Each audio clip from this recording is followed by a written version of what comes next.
So the alleged GOAT of the UFC, Jon Jones, is having second thoughts about fighting in the future. You know, this is like it's not hard to believe. It's not. He's getting really old. He's getting slow. He's got all these issues that are now coming to light in the media, like his arthritis in his hip, like apparently like really debilitating arthritis in his hip, like awful hip problems he's apparently having.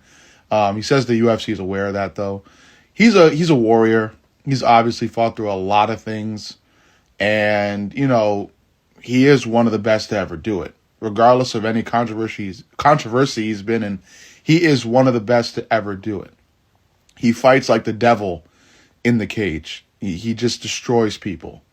What dampens his career and the body of work he's done are the controversies, gosh, both in and outside the cage. Within the cage, he's been known to duck fighters now, and it's, like, some may see it as being smart about who he chooses to fight, and others may see it as just, not really honorable. Some fans see honorable fighters as those who are willing to fight anybody, and that has a certain truth to it.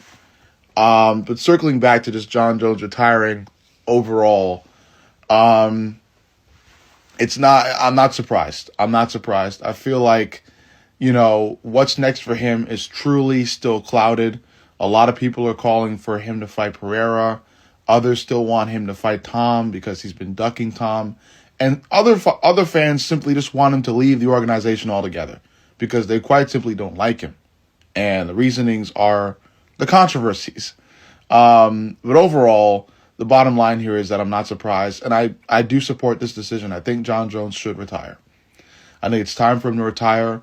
I think it is a very questionable point in his career to retire because, again, he's ducked a very prominent fighter, and he's been trying to build up a fight with a different prominent fighter that I guess is probably going to fall through and definitely will fall through if he chooses to retire. But overall, he still has an amazing body of work he's done in the octagon, much more impressive than almost every other fighter out there, and he is still in the GOAT conversation. He may not be everybody's number one, but to the mainstream MMA media, he is their number one.